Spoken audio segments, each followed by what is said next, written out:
Ecclesiastes is one of my favorite books out of the whole Bible because the author, which some presume to be Solomon, but it says the preacher, he has everything he ever wants. He's a king, he has a copious amount of money, singers, dancers, vineyards, wives, just the life that you wanted. And he comes to the conclusion that life is futile. Everything is vanity. Everything is pointless. And I've been feeling that way before I even got in the Bible. But as I got older and I keep rereading the book and rereading Ecclesiastes, it just resonates with me even more because you have to think about it.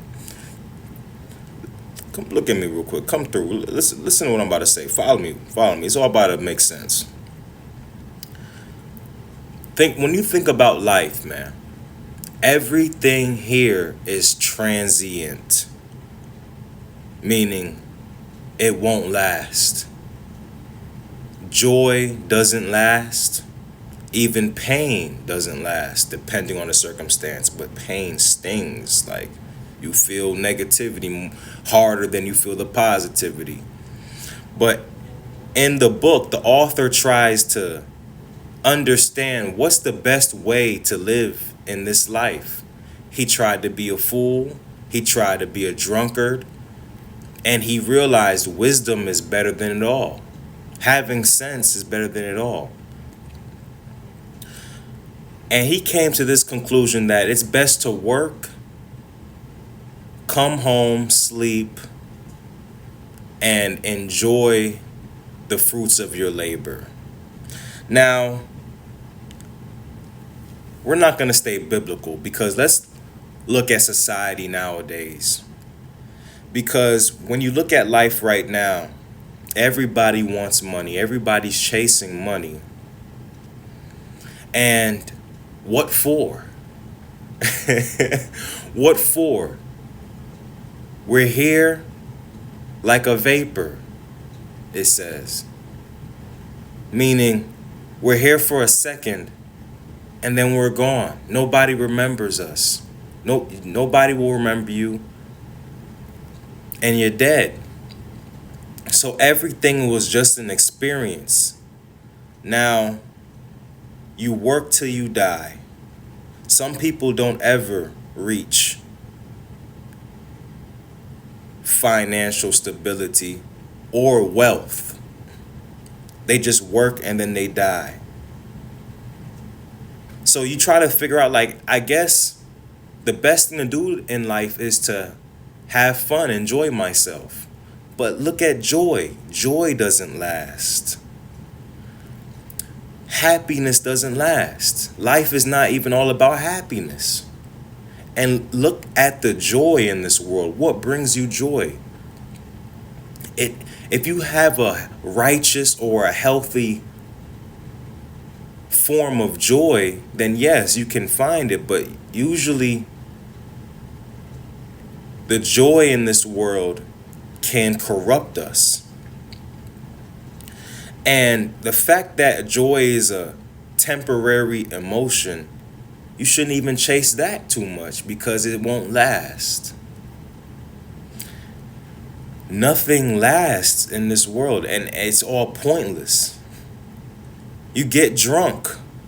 Some people get drunk to get through the day so it can alleviate the pain and their circumstances, just to manage. But then you get sober. That don't last. You might smoke. That don't last. You want to have sex. That might bring you joy. That doesn't last. That can bring you everything I named brings you problems. You end up a drunk. That's problems. You end up addicted to a substance of any form. That's problems. You have too much sex. That's problems. Kids, diseases. Anything can happen from these forms of so-called joy. So, okay, what do you do to manage in this world. You just have to train your mind just to deal with the hardship. So you just work hard. You work hard. But work hard for what? You can't take it with you.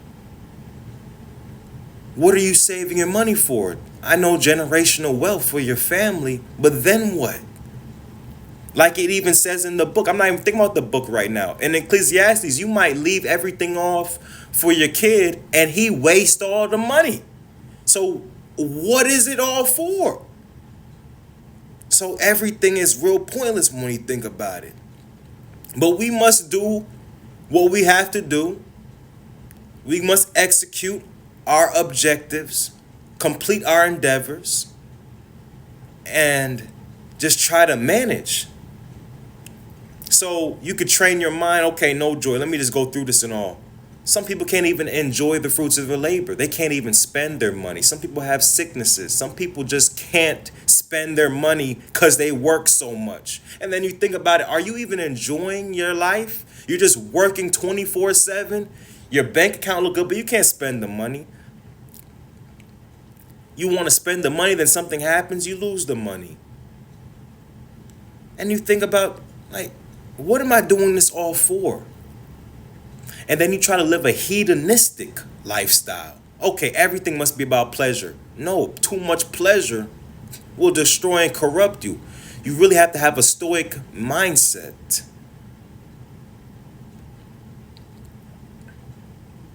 Everything is really temporary in this world, and it's pointless.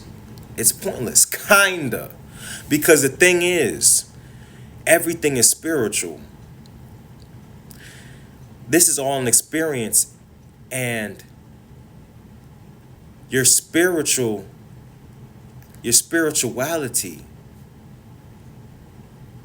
can be affected. So while everything seems pointless, the best thing to do, because all right, now look at this. Before we get on that, let's say you have all the money in the world. What are you going to do with it? Let's say you have the time, you have the money, you can do whatever you want with the money. You can travel, you can do whatever you want to do. That's going to end. After you do everything, then what? Then what? There's only so much you can do in this world. What can you do? Now you made it. Let's say you wasted all 40 years of your life. Now you can do stuff. What are you going to do? Okay, so now you have like 5-10 years of probably doing whatever you want to do. The human is never satisfied. So look at this. We're never satisfied. Everything's temporary. What is the point of life? What brings you gratification? You can only do things so much. You can only sleep with so much people. You can only play video games with you can only do things so much in this life. Whatever you do, I don't know, I don't play video games, but whatever you do, you can only do it so much until you want to do something else. You never stop learning though. So now look at this. Let's get back to the spirituality aspect of this. You have to look at this like, from my perspective, I realize everything is temporary, everything is futile, everything is pointless. I feel exactly what the author was saying. But the best thing in life, one is God. Thank God for the experience. It's okay, I guess. But the best thing in life is to help other people. That's the best thing. That's my conclusion. You might have another perspective. You might have another way of living. But the thing is, everything must come to an end. Everything is temporary. Everything is transient. Everything is futile. There's no point of this all. But the best thing to do is increase wisdom. Try to find ways to make it through the day and just help other souls. And especially help other souls find the Most High. You have so much people out here with money, miserable. And of course, in poverty, miserable. So we're all living in misery. But if we help one another, it can be a little bit better.